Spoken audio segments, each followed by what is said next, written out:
हाँ, तो हम लोग ट्रिगोनोमेट्री का पिछले क्लास में देखे थे, ट्रिगोनोमेट्री इक्वेशन का जनरल इक्वेशन और प्रिंसिपल वैल्यू कैसे निकाला जाता है।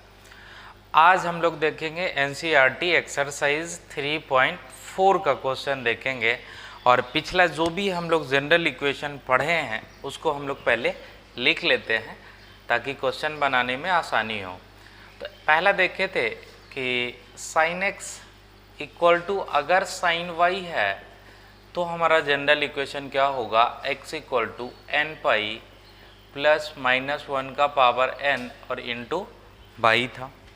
ठीक, दूसरा क्या था मेरा, cos x equal to cos Y.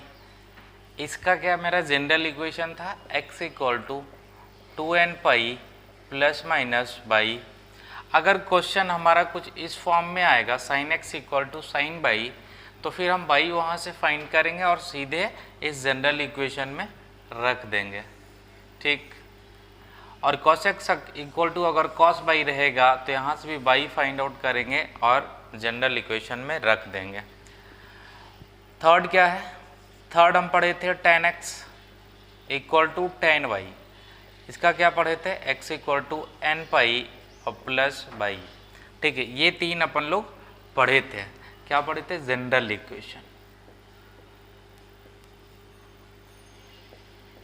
General equation. अब देखिएगा हम लोग प्रिंसिपल वैल्यू भी पढ़े थे, प्रिंसिपल वैल्यू भी पढ़े थे। वो क्या था कि 0 से बड़ा और इक्वल और किससे छोटा रहेगा, 2 पाई से। तो ये भी याद रखिएगा क्योंकि आपसे प्रिंसिपल वैल्यू भी पूछा जाएगा और इसके बारे में ऑलरेडी हम बता चुके हैं। तो देखिए ये सभी जितना सारा फार्मूला है हम लोग यूज़ करके इसको बनाएंगे। सबसे पहला क्वेश्चन कि tan x इक्वल टू क्या दिया हुआ, √3 दिया हुआ। तो इसको हम लोग थर्ड को हम लोग देखते हैं, general equation, third general equation देखते हैं। tan x इक्वल टू क्या, tan बाई, मतलब tan का केस है। तो इसको क्या लिख लेंगे, देखिएगा tan x equal to tan √3 कहाँ पे होता है, तो √3 हमारा होता है पाई बाई 3 पे। ठीक, आपसे पूछा क्या क्या है, प्रिंसिपल वैल्यू और जनरल सॉल्यूशन। ठीक, तो दोनों बताना है मेरे को। अब देखिएगा यहाँ से मेरे को ये पता चल गया कि बाई इक्वल टू क्या आया, पाई अपॉन 3 आया। ठीक है, जनरल इक्वेशन तो आप आसानी से इसको लिख देंगे, जहाँ पे बाई है वहाँ रख दीजिएगा। लेकिन प्रिंसिपल वैल्यू कैसे निकालेंगे ये ध्यान दीजिएगा। क्वाड्रेंट बना लेते हैं सबसे पहले। tan कहाँ कहाँ पे पॉजिटिव होता है, यहाँ पे पॉजिटिव होता है फर्स्ट क्वाड्रेंट, इसको हम लोग सेकेंड क्वाड्रेंट बोलते हैं, और इसको थर्ड और इसको फोर्थ। तो हमको प्रिंसिपल वैल्यू 2 आएगा, वो कौन कौन आएगा वो देख लेते हैं। तो ये हमारा क्या चीज़ में है, पॉजिटिव में है, तो हम tan पॉजिटिव का बात करेंगे। तो tan positive first quadrant and third quadrant. ठीक, अब देखिएगा तो फर्स्ट क्वाड्रेंट में तो हमारा ऑलरेडी क्या पाई अपॉन 3 आ रहा। प्रिंसिपल वैल्यू की अगर मैं बात करूं तो पहला वैल्यू तो हमारा पाई बाई 3 आ रहा। दूसरा वैल्यू क्या होगा प्रिंसिपल वैल्यू का, तो जहाँ पे पॉजिटिव होता है यहाँ पॉजिटिव होता है tan। ये लाइन क्या है, पाई का है, और ये 0, ये पाई बाई 2, और ये एंगल क्या हो जाएगा, 3 पाई बाई 2 हो जाएगा। बरोबर है। अब देखिएगा हम दूसरा पर देख रहे हैं, यहाँ पे क्या होगा हमारा, tan equal to tan pi by plus pi by 3। देखिएगा तो tan pi plus pi by 3 tan ही में रहेगा, tan पाई बाई 3 ही होगा, मतलब कि इस एंगल पे हमारा वैल्यू √3 देगा। तो ये क्या हो गया, tan x इक्वल टू क्या आ जाएगा, tan 4 पाई अपॉन 3। ठीक, अब देखना है कि क्या 2 पाई से छोटा है, बिल्कुल ये छोटा है, पाई अपॉन 3। अब देखिए अगला, अगर आपके माइंड में ये आया कि नहीं एक और चेक करते हैं, तो अगला फिर से tan यहीं पे पॉजिटिव होगा, मतलब 2 पाई प्लस पाई बाई 3। देखिएगा 2 पाई प्लस पाई बाई 3 यही होगा। अब देखिए यहाँ से क्या आ जाएगा, 3 2 ज़ा 6 और 1 7 पाई बाई 3 मतलब 2 पाई से ज़्यादा होगा तो ये प्रिंसिपल वैल्यू नहीं होगा।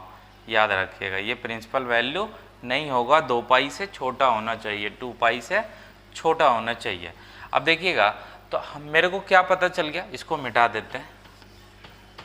यहाँ से मेरे को क्या पता चल गया कि प्रिंसिपल वैल्यू का कितना कौन कौन आया, ये आया पाई अपॉन 3 और दूसरा क्या आया 4 पाई अपॉन 3। तो यहाँ पे लिख देते हैं प्रिंसिपल वैल्यू क्या क्या आ गया, पाई अपॉन 3 और 4 पाई अपॉन 3।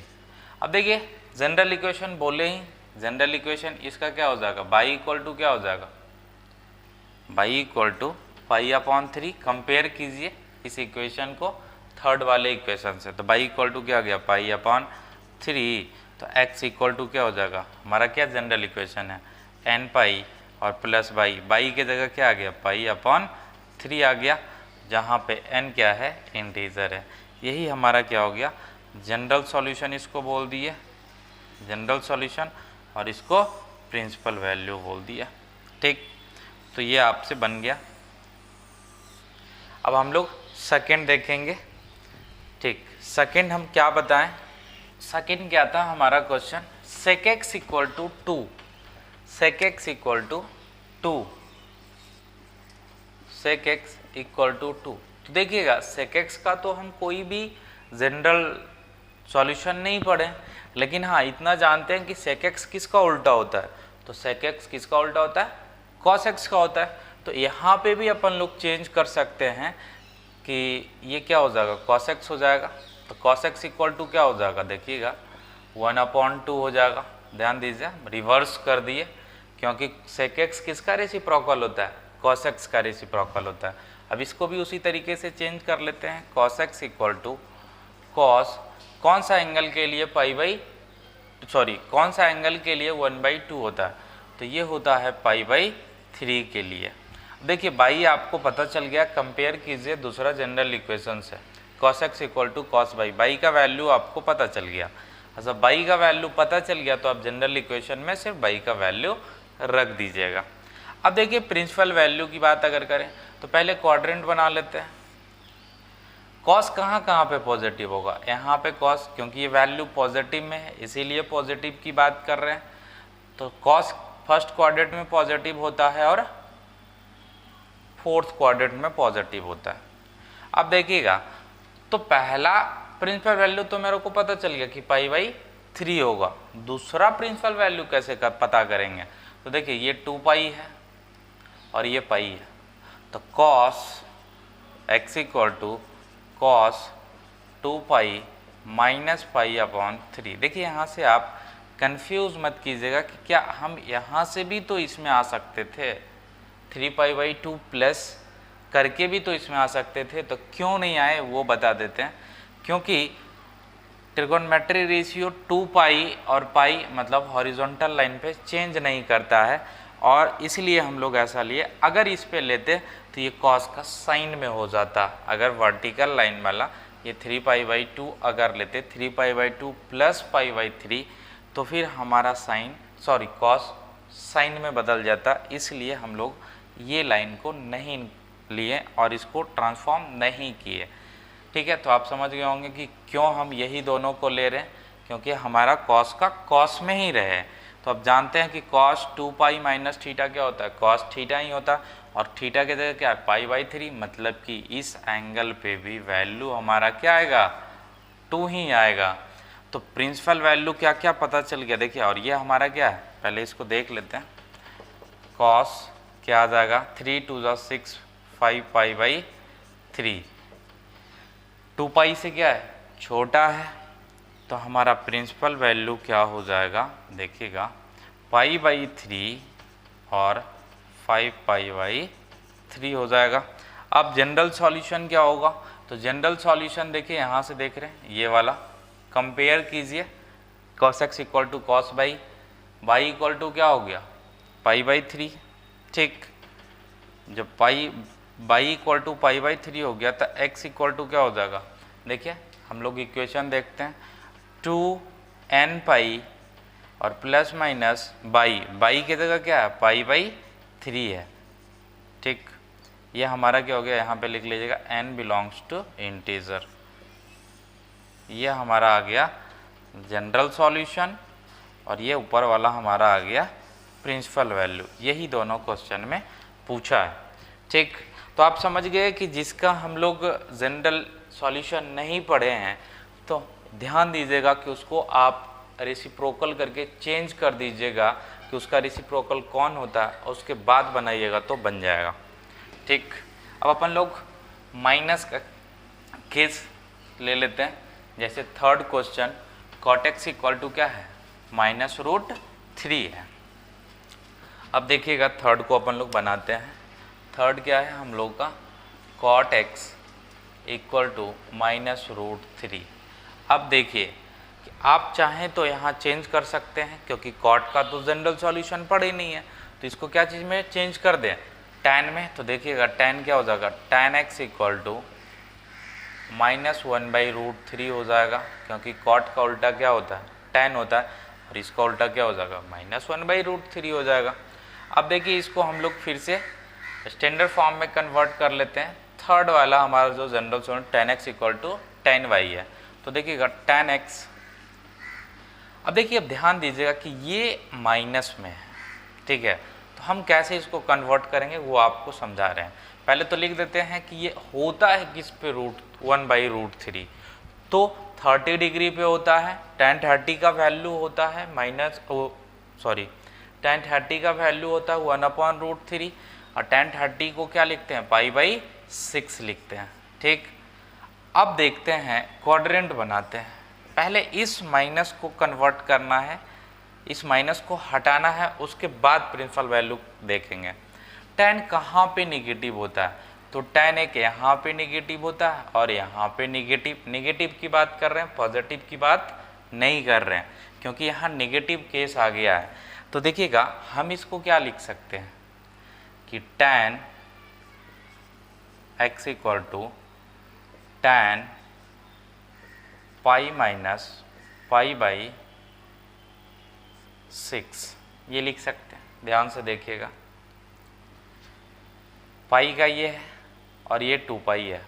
जब इसमें जाना रहेगा तो पाई माइनस, तो क्या हमारा हो जाएगा, अब देखिए tan π-θ, तो tan π-θ क्या होता है, tan π-θ होता है -tan θ। ठीक, अब देखिए -tan θ मतलब हम इसका फार्मूला क्या लिख सकते हैं, ये लिख सकते हैं। देखिएगा, यानी हम इस टर्म को इस तरीके से लिख सकते हैं, कोई परेशानी नहीं होना चाहिए। अब देखिएगा यहाँ से पता चल गया कि tan x इक्वल टू क्या आ गया, tan 5π/6, 6π एलसीएम ले लेंगे, 5π/6। अब देखिएगा ये जो हमारा है ये यहाँ पर आकर कंप्लीट हुआ, मतलब -1/√3 को हम इस तरीके से लिख सकते हैं इक्वेशन के फॉर्म में। मतलब आप आ जाइए थर्ड वाला जनरल इक्वेशन में। अब यहाँ से बाई आपको पता चल गया, और जब आपको बाई पता चल गया तो आप आसानी से क्या कर सकते हैं, जनरल इक्वेशन लिख सकते हैं। अब प्रिंसिपल वैल्यू की बात आती है, तो प्रिंसिपल वैल्यू तो एक ये होगा क्योंकि 2π से छोटा है, और एक tan नेगेटिव कहाँ होता है, यहाँ पे होता है।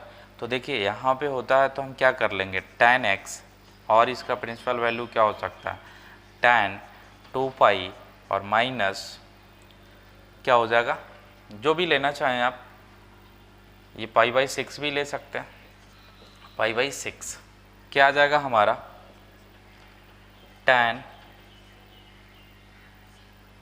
11π/6। अब देखिए ये भी 2π से छोटा है, यानी 11π/6 का भी वैल्यू हमारा क्या आएगा, tan में -1/√3 ही आएगा। तो हमारा प्रिंसिपल वैल्यू क्या हो गया, देखिएगा प्रिंसिपल वैल्यू हमारा एक ये हो गया और एक ये हो गया। ठीक, तो प्रिंसिपल वैल्यू क्या आ गया, 5π/6 और 11π/6, ये हमारा प्रिंसिपल वैल्यू आ गया। और जनरल सॉल्यूशन अगर निकालना चाहें तो क्या हो जाएगा x इक्वल टू, क्योंकि y इक्वल टू मेरे को क्या है, इस इक्वेशन को कंपेयर करेंगे हम थर्ड वाले जनरल सॉल्यूशन से, तो क्या पढ़े हैं कि y इक्वल टू यहाँ से हम क्या निकाल लें, y equal to 5π/6, then n pi जो हमारा जनरल सॉल्यूशन है प्लस बाई की जगह क्या है 5π/6 है, n बिलोंग्स टू इंटीजर। आप यहाँ पे एलसीएम भी ले सकते हैं, कोई परेशानी नहीं, ठीक। तो ये भी हमारा जनरल सॉल्यूशन आ गया और ये हमारा प्रिंसिपल वैल्यू आ गया, ठीक, देख लिए। अब हम लोग फोर्थ की बात कर लेते हैं। कॉसेक एक्स इक्वल टू क्या है -2। तो देखिए कॉसेक एक्स का तो कोई जनरल सॉल्यूशन हम लोग पढ़े ही नहीं है, जनरल इक्वेशन का सॉल्यूशन तो हम पढ़े नहीं है, तो इसको क्या करेंगे कि साइन में कन्वर्ट कर देंगे। अगर साइन में कन्वर्ट ऐसे भी आप लोग कर सकते हैं कि साइन एक्स लिख दिए कॉसेक एक्स को इक्वल टू -2। तो देखिएगा यहाँ से क्या आ जाएगा कि इसको क्रॉस मल्टीप्लाई कीजिए, साइन एक्स को यहाँ रखिए और -2 को इधर भेज दीजिए डिवाइड में, तो ये हमारा आ जाएगा साइन एक्स इक्वल टू -1/2।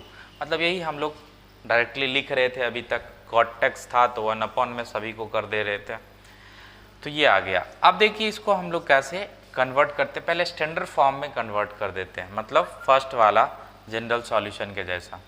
तो साइन एक्स इक्वल टू पहले लिख देते हैं माइनस साइन, कौन सा वैल्यू के लिए हमारा 1/2 होता है, तो π/6 के लिए हमारा होता है 1/2। अब देखेंगे कि माइनस है तो साइन माइनस कहाँ पे होता है, तो साइन माइनस होता है हमारा थर्ड और फोर्थ के लिए।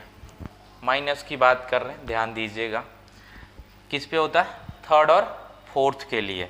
तो यहाँ से क्या हो जाएगा, सबसे पहले इस माइनस को यहाँ से हटाना है, तो क्या आ जाएगा sine x equal to sine pi plus π/6। ध्यान से देखिएगा, साइन पाई प्लस π/6, ये पाई का है लाइन और ये 2π का है, और हमारा जो भी इसमें ट्रिगोनोमेट्रिक इक्वेशन में काम करना सभी पाई में करना है। क्यों, क्योंकि साइन साइन में ही रहना है, बदलना नहीं है। अब देखिएगा साइन पाई प्लस थीटा क्या होता है, माइनस साइन थीटा होता है, मतलब ये वाला फार्मूला आ जाएगा, देखिएगा, यानी इस टर्म को हम लोग इस फॉर्म में लिख सकते हैं। अब यहाँ से क्या आ जाएगा, देखिएगा एंगल क्या आ जाएगा, sine x equal to sine 7π/6। अब हमारा ये जो टर्म है, ये वाला टर्म है, ये आया स्टैंडर्ड फॉर्म में। अब बाई मेरे को पता चल गया, बाई क्या पता चला, बाई पता चला 7π/6। ये किस काम में आएगा, जनरल सॉल्यूशन के काम में आएगा। और प्रिंसिपल वैल्यू, तो प्रिंसिपल वैल्यू 2 होगा, ये आपको मालूम है, पहला तो पता चल गया और दूसरा देख लेते हैं। तो दूसरा क्या होगा, कहाँ कहाँ साइन नेगेटिव होता है, तो थर्ड क्वाड्रेंट और फोर्थ क्वाड्रेंट। तो हम लोग अब यहाँ का वैल्यू निकाल लेते हैं, क्या होगा, तो साइन एक्स इक्वल टू क्या लिख सकते हैं, साइन 2π माइनस किस पे आ रहा था, π/6 पे, तो π/6। अब देखिए यहाँ से क्या आ गया, साइन 12π माइनस पाई, तो 11π/6। तो ये वैल्यू हमारा क्या आ गया, देखिए 2π से क्या है, छोटा है, मतलब ये भी 2π से छोटा है, तो ये दोनों हमारा क्या हो जाएगा, प्रिंसिपल वैल्यू हो जाएगा। तो प्रिंसिपल वैल्यू हमारा क्या आ गया, 7π/6 और 11π/6, ये दोनों हमारा क्या हो गया, प्रिंसिपल वैल्यू आ गया इस इक्वेशन का। और जनरल सॉल्यूशन जो होगा x इक्वल टू वो क्या होगा, देखिए sine x equal to sine y, तो जनरल इक्वेशन पहले क्या होता है, तो जनरल इक्वेशन होता है, देखिए फर्स्ट में ऐसे लिखा हुआ है x equal to nπ plus -1 का पावर n और इंटू बाई। तो बस जहाँ पे बाई है वहाँ पे बाई का वैल्यू रख देना है, ज़्यादा कुछ नहीं करना है। तो nπ प्लस -1 का पावर n, बाई का वैल्यू क्या है 7π/6। ये हमारा क्या हो गया, यहाँ पे लिख दीजिएगा कि n बिलोंग्स टू इंटीजर। ये हमारा क्या आ गया, जनरल सॉल्यूशन आ गया, ठीक। जनरल सॉल्यूशन बोलें या फिर जनरल इक्वेशन बोलें, जो भी आप बोलना चाहें वो बोल सकते हैं। ठीक है, मतलब इस जनरल सॉल्यूशन या इस जनरल इक्वेशन में हमारा प्रिंसिपल वैल्यू भी इंक्लूड है, लेकिन हम लोग क्या डिफाइन किए हैं प्रिंसिपल वैल्यू को कि 0 से लेकर 2 पाई के बीच में होगा, इसलिए हम लोग 2 ही वैल्यू लिए। ठीक, समझ गए। अब हम लोग नेक्स्ट की बात कर लेते हैं। हाँ, तो देखिए अब हम लोग 5 नंबर क्वेश्चन को देखते हैं। इसमें क्या पूछा है, जनरल सॉल्यूशन पूछा। तो ध्यान से देखिएगा, ये क्वेश्चन जो हम लोग पीछे किए उससे थोड़ा सा अलग है। वहाँ पे वैल्यू दिया हुआ रहता था, जैसे इस तरीके से दिया हुआ रहता था tan x = √3 हो या जो भी वैल्यू हो, मतलब कहीं ना कहीं इस केस में हम लोग क्या कर रहे थे कि tan x = इसको हम लोग tan π/6, मतलब इस इक्वेशन में हम लोग ब्रेक कर पा रहे थे। जैसे हमारा क्या है, थर्ड वाला प्रॉपर्टीज अगर देखें तो हम उसके फॉर्म में इसको कन्वर्ट कर दे रहे थे और बाई का हमको डायरेक्टली वैल्यू पता चल जा रहा था। लेकिन इस क्वेश्चन में अगर देखें तो यहाँ भी x और यहाँ भी x, तो यहाँ पे हम लोग बाई का वैल्यू नहीं निकाल पाएंगे। तो ये क्वेश्चन कैसे बना पाएंगे, तो इस टाइप का क्वेश्चन कैसे बना पाएंगे वो देखते हैं। तो देखिएगा, हम लोग जनरल सॉल्यूशन निकालने के लिए ये जितना सारा जनरल सॉल्यूशन है या जनरल इक्वेशन है, इसको लाने के लिए हम लोग क्या किए, फार्मूला पे इसको ब्रेक किए थे। तो उसी तरीके से इसको भी करेंगे, cos 4x - cos 2x = 0, यही वाला काम यहाँ पे भी करेंगे। तो अब ये क्या आ गया, cos c - cos t, क्या फार्मूला होता है, -2 sin c + d/2। तो c + d/2 मतलब 4x + 2x कितना हो जाएगा, 6x, और 6x है और y2 तो 3x हो जाएगा, इंटू साइन c - d/2 तो 4x - 2x /2, तो यहाँ से क्या आ जाएगा, x आ जाएगा डायरेक्टली। ध्यान से देखिएगा, हम डायरेक्टली लिख रहे हैं। इसका फार्मूला होता है cos c - cos d का -2 sin c + d/2। तो c के जगह क्या है 4x और d के जगह क्या है 2x, तो दोनों ऐड हुआ /2 तो 3x आ गया। और अगला होता है sin c - d/2, तो c की जगह 4x में 2x गया तो 2x /2 तो x बचा = 0। ठीक, अब देखिएगा यहाँ से हम लोग क्या कर ले, या तो ये टर्म 0 हो या फिर ये टर्म 0 हो तभी =0 होगा। ठीक है, तो देखिए हम लोग ये कर रहे हैं कि -2 sin 3x = 0, तो 2 को इधर भेज देते हैं तो 0 हो जाएगा, तो sin 3x = 0 आ गया। ठीक, अब बताइए कि इसका जनरल इक्वेशन बताएं, इसका जनरल इक्वेशन आपको बताएं कि अगर sin x = 0 है तो इसका जनरल इक्वेशन क्या होगा, मतलब कहाँ कहाँ पे 0 होगा, तो पाई के मल्टीपल में जितना होगा सभी 0 होगा। तो अब देखिएगा ये एक अलग क्वेश्चन हो गया। अब यहाँ से एक और देखिएगा, इधर से क्या होगा, या तो sin x = 0 हो, यही हो सकता है, या तो 3x = 0 हो और या फिर sin x = 0। अब -2 को तो डिवाइड में कर दिए तो 0 हो गया।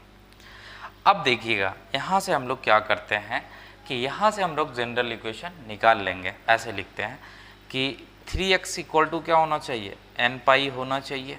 देखिएगा अच्छे से, क्योंकि इस तरीके से आप लोगों को बताए थे कि अगर sin x = 0 है तो x का वैल्यू क्या रखेंगे, तो x का वैल्यू हम लोग n π रखेंगे तभी 0 होगा।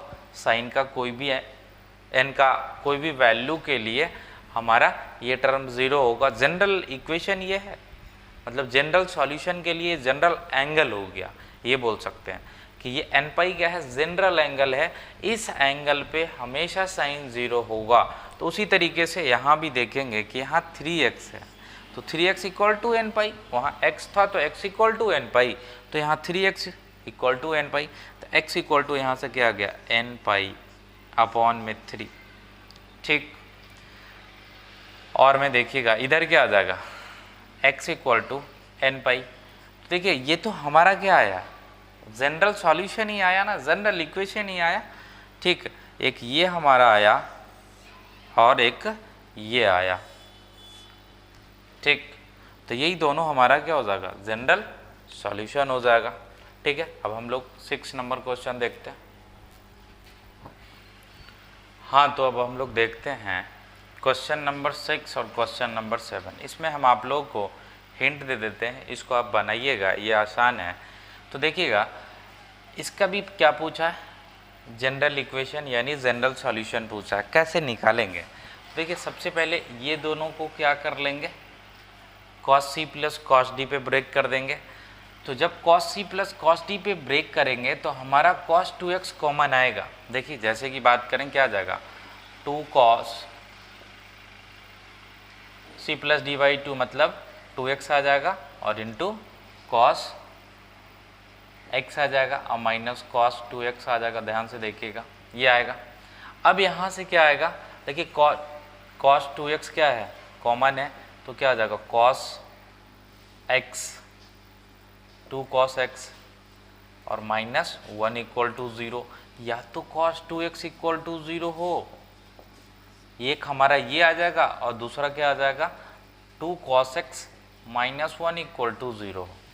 अब ये दोनों से हम लोग जनरल इक्वेशन निकाल लेंगे, एक इसका और एक इससे निकाल लेंगे हम लोग जनरल इक्वेशन। इसको कैसे लिख सकते हैं, देखिए ये तो आसान है क्योंकि हमारा बताए हैं पिछले क्लास में कि cos x मतलब cos का वैल्यू कहाँ पे 0 होता है, तो हमेशा किस पे 0 होता है, 2n plus 1 into pi by 2 पे, मतलब ऑड मल्टीपल पे हमारा क्या होता है, odd multiple of pi by 2 पे क्या होता है, जैसे देखिएगा 2n plus 1 into pi by 2, मतलब इस एंगल पे हमारा cos x का वैल्यू क्या होता है, cos का वैल्यू हमेशा क्या होता है 0 होता है। तो बस ये टर्म आ जाएगा हमारा, ठीक है, इसके लिए।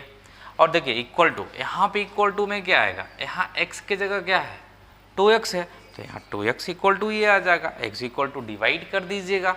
अब इस क्वेश्चन की अगर मैं बात करूँ तो देखिए यहाँ से क्या आ जाएगा, यहाँ से आ जाएगा 2 cos x इक्वल टू 1 आ जाएगा और cos x इक्वल टू क्या आ जाएगा 1/2 आ जाएगा। अब तो इसको आप जानते हैं, आसानी से निकाल लेंगे, ठीक है। तो आप 6 नंबर क्वेश्चन को बनाइएगा। 7 नंबर देखिए सेम उसी तरीके से है। अब देखिए यहाँ एक साइन है एक कॉस है, तो क्या ऐसा कुछ इसमें लग रहा है कि कुछ फार्मूला के जैसा है, कुछ को ब्रेक कर सकते हैं, तो बिल्कुल sin 2x एक फार्मूला के है, तो हम इसको क्या कर सकते हैं, ब्रेक कर सकते हैं। जानते हैं क्या होता है 2 sin x into cos x होता है और प्लस cos x।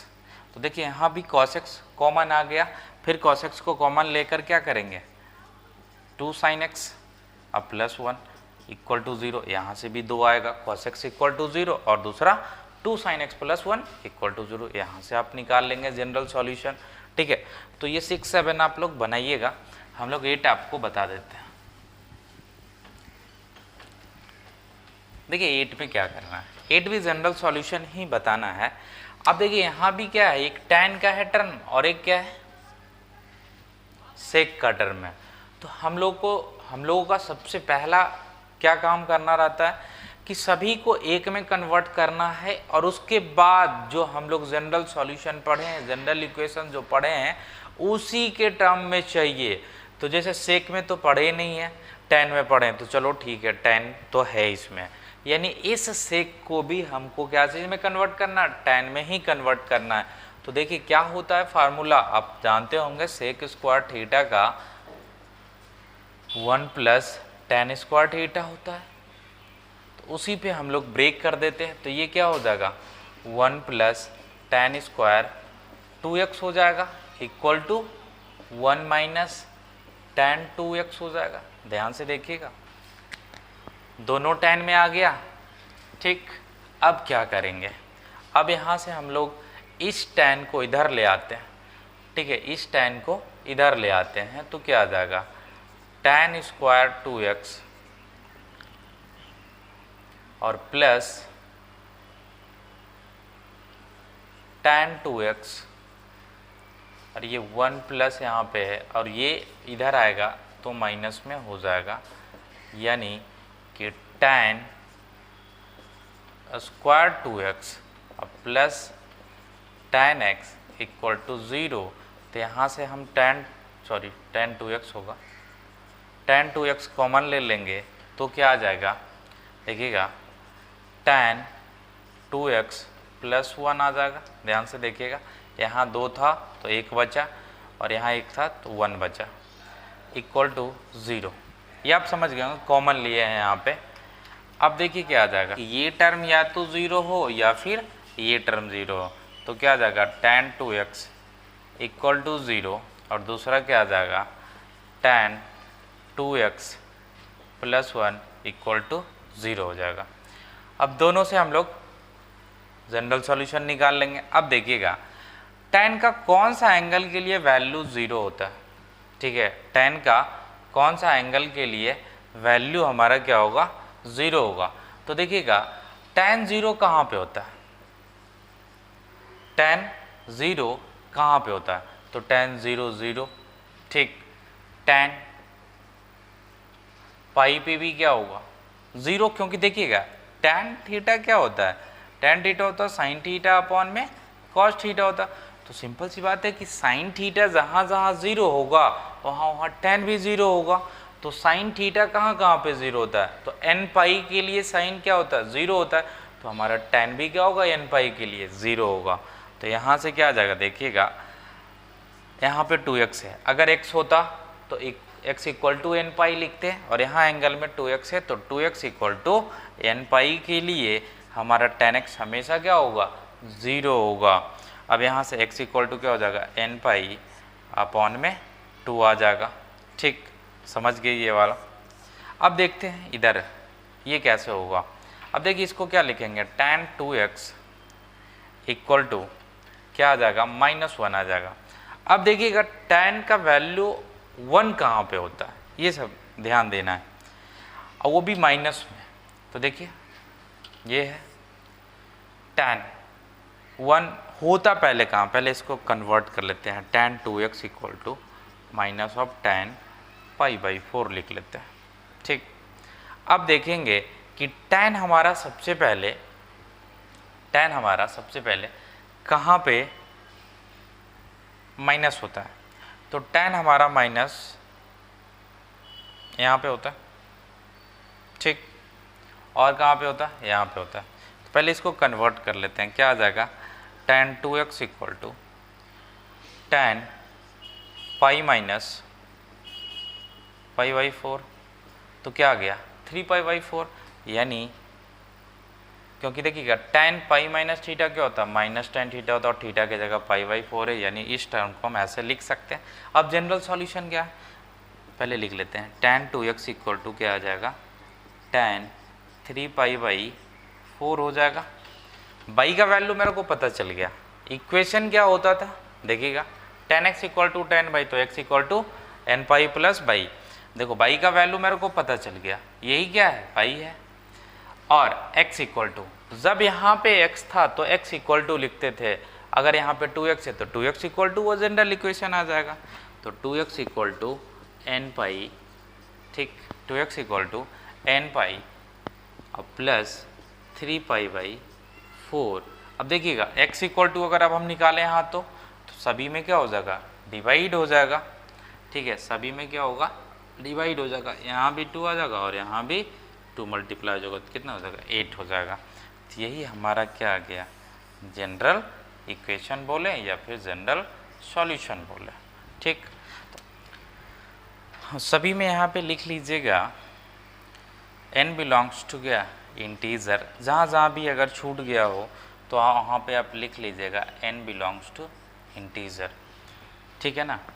सभी में n क्या रहेगा एक इंटीजर रहेगा, और जो भी हो आगे और क्वेश्चन बनाइएगा, कोई भी और भी बुक से आप बना सकते हैं, और कोई भी परेशानी हो तो ज़रूर बताइएगा, ठीक है ना।